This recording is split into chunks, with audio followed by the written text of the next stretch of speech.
रोज Chaudhary cartoon. कहानी है रामपुर गांव की, जहां के मर्द महिलाओं को हमेशा नीचा दिखाने की कोशिश में रहते। अरे अभी तक खाना नहीं आया क्या? मुझे एक और शादी करने की जरूरत है। नहीं जी नहीं, ऐसा मत करना, वरना मैं कहाँ जाऊंगी। खाना लेकर मैं अभी आई जी। गांव की पंचायत में भी फैसले हमेशा औरतों के खिलाफ ही रहते।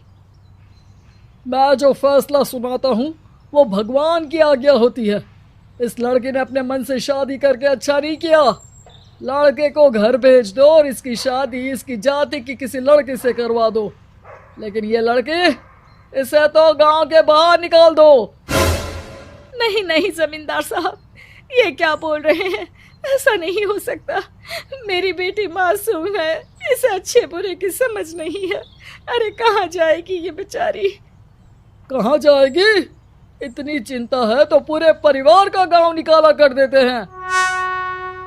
बेचारे पूरे बसे बसाए परिवार को गांव छोड़ना पड़ता है। चाहे जो हो, अगर बेटियों को कंट्रोल नहीं कर सकते तो गांव में रहने का कोई मतलब नहीं है। यहाँ औरतों को दब कर रहना होगा। कोई भी अपने हिसाब से कुछ नहीं कर सकता, सब ईश्वर की मर्जी से ही होगा। तभी गांव का एक आदमी दौड़ा दौड़ा आता है। सरपंच साहब, जमींदार साहब, वो कालिया है ना, उसकी बेटी पढ़ने के लिए शहर जा रही है। अच्छा, ये कब हो गया? और कालिया की हिम्मत कैसे हो गई ऐसा करने की? लेकर आओ उसे और उसकी बेटी को। बस फिर क्या था, हाजिर हो जाते हैं कालिया और उसकी बेटी सरपंच के सामने। अरे कालिया, ये क्या सुनने में आ रहा है? बेटी को इंजीनियर बना रहा है तू? और ये बता, गांव में तो स्कूल नहीं है, फिर कहाँ से इतनी क्लास पास कर गई तेरी बेटी?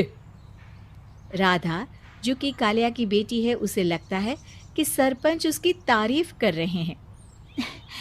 सरपंच जी, मैंने ऑनलाइन पढ़ाई की है, डिस्टेंस लर्निंग से।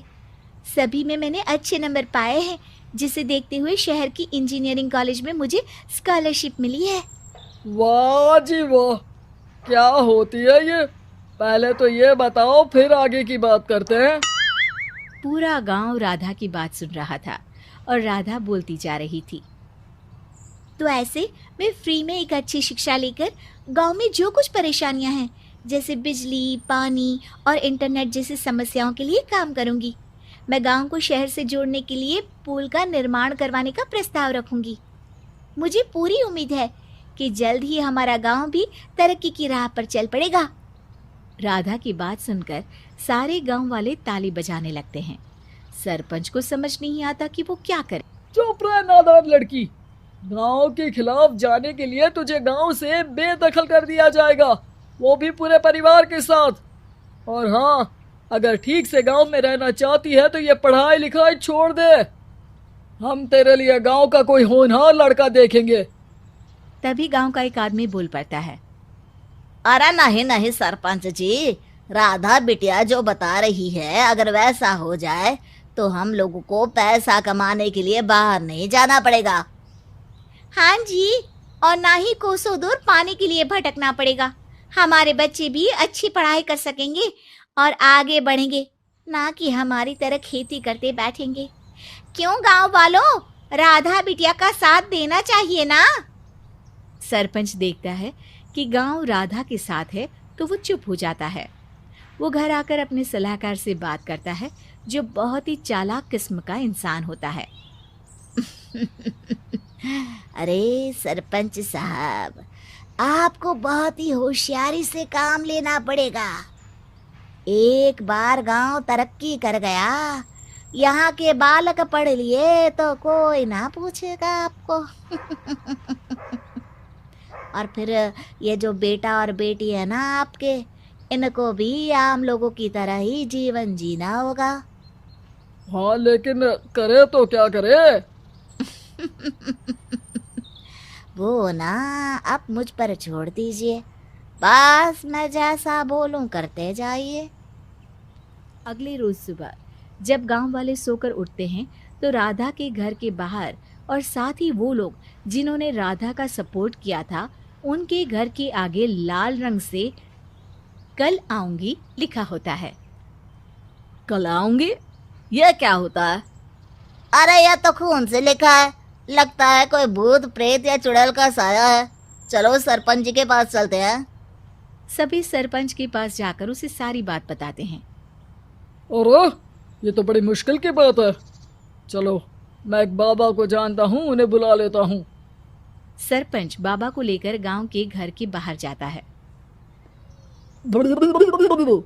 ओहो, तो ये वो चुड़ैल है जो उन लोगों को निशाना बनाते हैं जो गांव को बदलने का सपना देखते हैं। वो गांव को ऐसे ही संपन्न देखना चाहती है। वो नहीं चाहती कि कोई बाहरी यहाँ का कायाकल्प करे। क्या तुम लोगों में से किसी ने गांव को बदलने की सोच रखी है?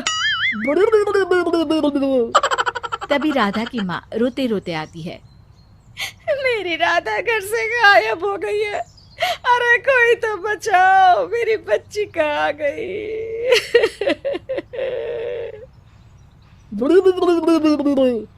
ले गई वो चुड़ैल, तेरी बच्ची को ले गई। अब वो उसे श्रापित करके छोड़ेगी, उस पर चुड़ैल का साया हो जाएगा। तभी बुरी सी हालत में राधा भी वहां आ जाती है। उसके बाल चुड़ैल की तरह फैले होते हैं और कपड़ों में खून लगा होता है।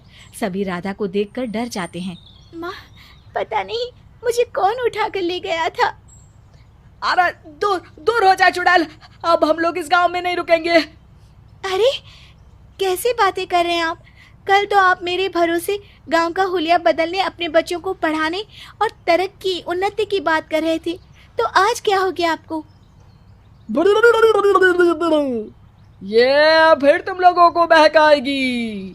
ये चुड़ैल गांव में आ चुकी है, ऐसे ही ये तुम्हारे घर के बच्चों को भी ले जाएगी। गांव वाले राधा को गांव से बाहर निकाल देते हैं। उसके माँ बाप रोते रहते हैं लेकिन गांव वाले नहीं मानते। मैं भी अपनी बहन के साथ गांव के बाहर रहूंगा, लेकिन वो पढ़ाई नहीं छोड़ेगी। वहीं सरपंच के घर पर सलाहकार कहता है। देखा, सांप भी मर गया और लाठी भी नहीं टूटी।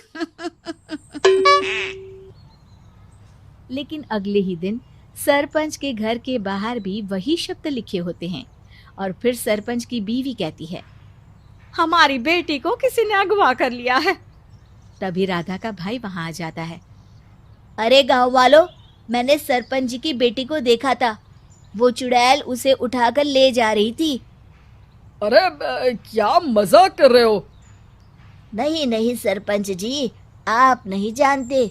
वो चुड़ैल अब आपकी बेटी में आ जाएगी, जैसे राधा के अंदर आ गई थी। तभी सरपंच की बेटी वैसी ही हालत में वहां आती है जैसे राधा आई थी। पापा, पता नहीं कैसे मैं गायब हो गई थी।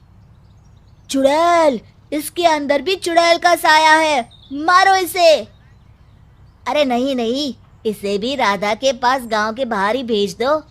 अरे चुप रहो, मेरी बेटी कहीं नहीं जाएगी और चुड़ैल बुड़ैल कुछ नहीं होता है। अरे कैसे बात कर रहे हो सरपंच जी?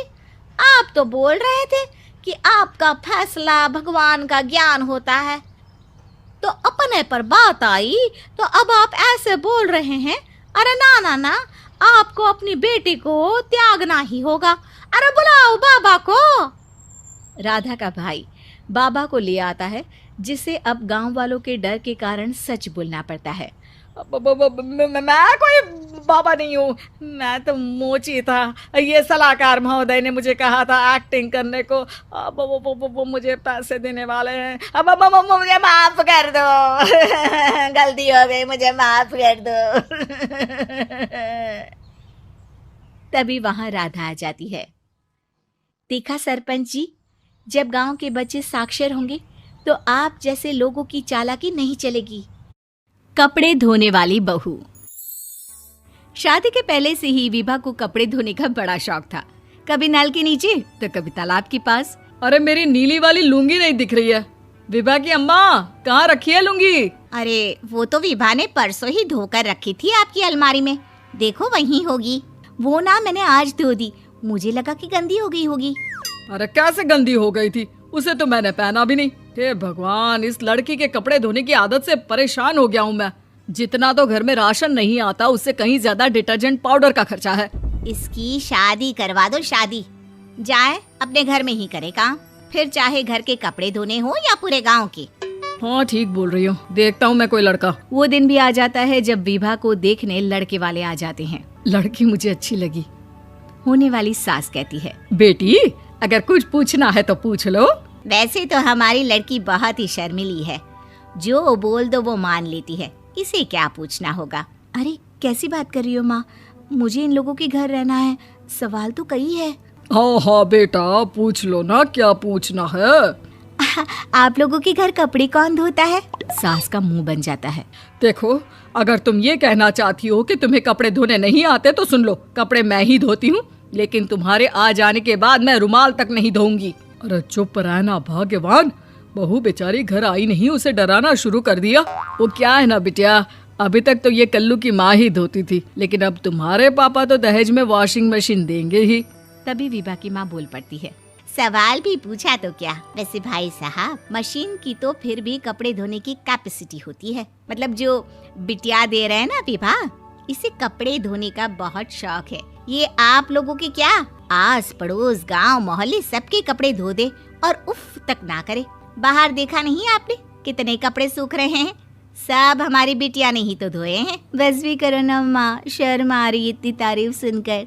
और तो और एक दाग निकाल कर दिखाओ तो मान जाऊं। हाँ अच्छा, माफ करना बेटा, मैंने गलत समझा, हमें तो रिश्ता बहुत पसंद है। और ऐसे जुड़ जाता है रिश्ता कपड़े धोने का शौक रखने वाली विभा का। उसकी शादी हो जाती है कोयला फैक्ट्री में काम करने वाले कल्लू के साथ। शादी के बाद अचानक विभा चिल्लाती हुई सास के पास आती है। सासू माँ, अरे सासू माँ कहाँ है आप?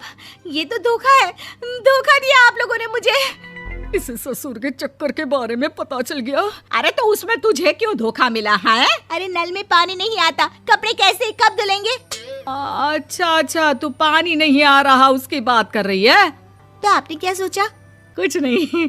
अच्छा, तेरी माँ ने कहा था कि कपड़े धोने का शौक है तुझे, याद आया मुझे। शौक बोलकर कपड़े धोने वाले मेरे जुनून को कम ना आके सासू माँ, कपड़ा धोना मेरा गुरूर है। तभी पति भी वहाँ आ जाता है। अभी मैंने इसे सनी देओल की फिल्म दिखाई है, उसी के डायलॉग मार रही है माँ। अच्छा सुन, साफ बता रही हूँ, पानी सुबह 4 से 6 और शाम को 10 से 12 आता है, समझी? विभा टाइमिंग सुनकर हैरान हो जाती है। ये क्या भूतों का मोहल्ला है? सुबह 4 बजे उठकर कौन कपड़े धोता है? 4 बजे टंकी में पानी जाता है, फिर सारा दिन धोना ना, किसने मना किया? अरे कैसे बात कर रही हैं? 200 लीटर की टंकी में कितने कपड़े धो लूंगी मैं? सुबह ही उठ जाऊंगी मैं। अब क्या था, विभा सुबह 4 से लेकर रात के 12 बजे तक कपड़े ही धोती रहती। एक रोज सास पड़ोस से निकलकर कहीं जा रही होती है कि साथ वाली कहती है, हाँ कल्लू की माँ, जरा ये बताओ कि 2 साड़ी है, 2 ब्लाउज और एक पेटीकोट और एक नाड़े वाला लंबा कच्छा। हाँ तो? अरे तो क्या, कितना लोगी धुलाई ये बताओ। धोबन दिख रहे हैं हम क्या? हमारे पति सरकारी नौकरी से अभी रिटायर हुए हैं और बेटा सुपरवाइजर है कोयला फैक्ट्री में। धोबन समझ रखा है हमें। हाय रे कल्लू की अम्मा, माफ कर दो, वो तो मोहल्ले में यही सब बता रहे थे कि तुमने बहू को कपड़ा धुलवाने के काम में लगा दिया है। सास को पड़ोसन की बात सुनकर गुस्सा आ जाता है। वो घर पहुंचती है जहां घर के बाहर ही इतने सारे कपड़े सूख रहे होते हैं जितने कि किसी धोबन के घर पर। अरे ओ कल्लू की दुल्हन, बाहर निकल। माँ जी यहीं आ जाओ, बाथरूम में चादर धो रहे हैं हम। अरे अभी हम धोते हैं, तुमको बाहर निकलो। ये आस पड़ोस वाले बोल रहे हैं कि हम बहू से कपड़े धुलवा कर उसे कपड़ा धोने वाली बना दिए हैं। अरे छोड़ो ना माँ जी, किन लोगों की बातों में आती हो? आस पास के लोगों का तो काम ही होता है कि वो किसी तरह सास बहू को लड़ा दे। बहू सारे घर के कपड़े धोती है, ये क्या कम है? बोलिए। सास को भी लग जाता है कि वो बहू का ये सनकीपन नहीं छुड़वा सकती, इससे अच्छा है कि खुद ही चुप हो जाए।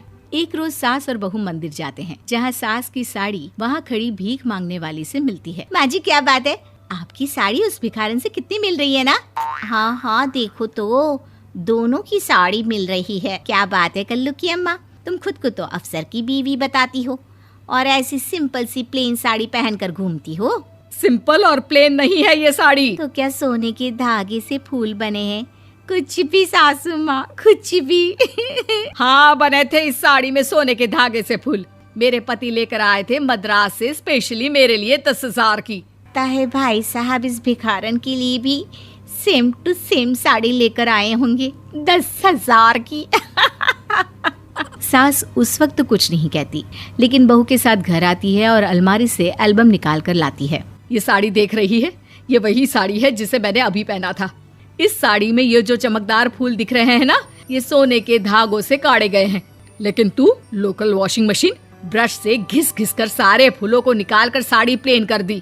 मुझे माफ कर दीजिए सासू माँ। और तो और, जब मैंने तुझे तेरी गलती के लिए कुछ नहीं कहा, लेकिन तूने तो सबके सामने मेरा मजाक ही बना दिया। क्यों? बहू को समझ में आ जाता है कि अब से उसका कपड़े धोना बंद।